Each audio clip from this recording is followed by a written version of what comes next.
Hey guys, I'm Cole Sprouse, and this is my variety cover sheet.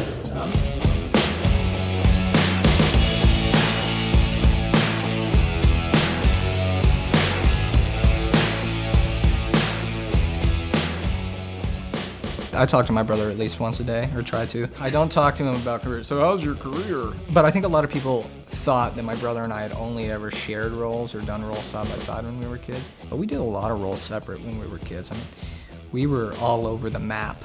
I mean, we had done commercials and music videos and TV and film and direct-to-DVD film, and we were on Blockbuster shelves and whatever it was in the back. It was inevitable that my brother and I eventually decided to pursue different parts of the industry and pursue different careers, and I think he and I don't really look too similar anymore, so we can't really do the whole kitschy twin thing. I also think it's a little embarrassing if people do that at my age. Twins reach an age where they either decide to be like fully formed individuals or they decide to become the shining twins, which is really terrifying, and I'm just glad my brother and I missed whatever fork in the road that was, where we both dressed in like overalls and like sailor caps or whatever the hell.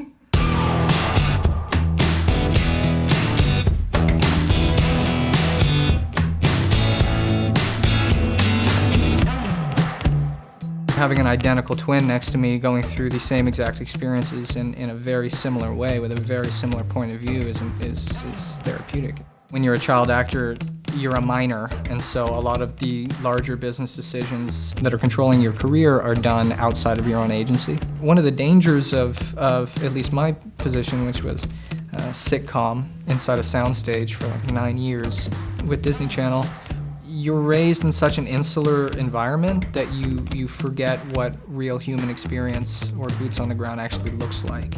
Taking time for college was really important, and I think it's one of those things that I recommend to every single young actor. It allowed me to regain a semblance of my anonymity, which is something that's really important. And anonymity is one of those things that allows you to enter into a human space with a kind of open heart and really be able to move with more agency and learn about people and learn about their stories without these sort of predetermined notions of yourself being carried by other people. I also had the luxury of being identified as a duo for a long time with my brother, and when I separated and sort of did my own thing, I wasn't as easily recognized.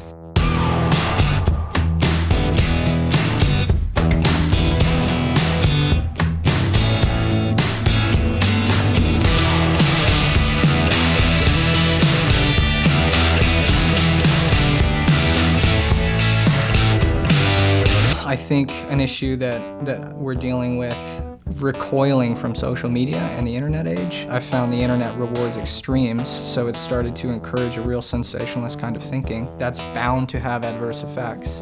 And the short-term attention span economy that's sort of been built within it has allowed us to ingest a tremendous amount of propaganda. As we look back upon this period, we're really going to see with a bit more clarity what we were actually digesting. When I started, social media was not a thing at all. And now it's become a fundamental component to the success of your young career.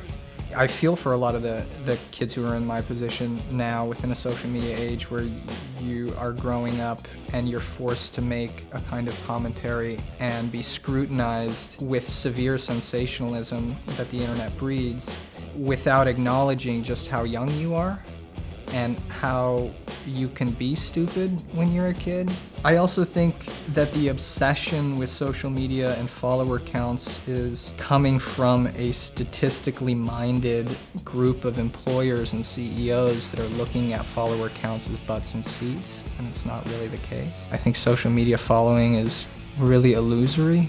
I think it's also dangerous to rely on social media following as an indication of talent or success.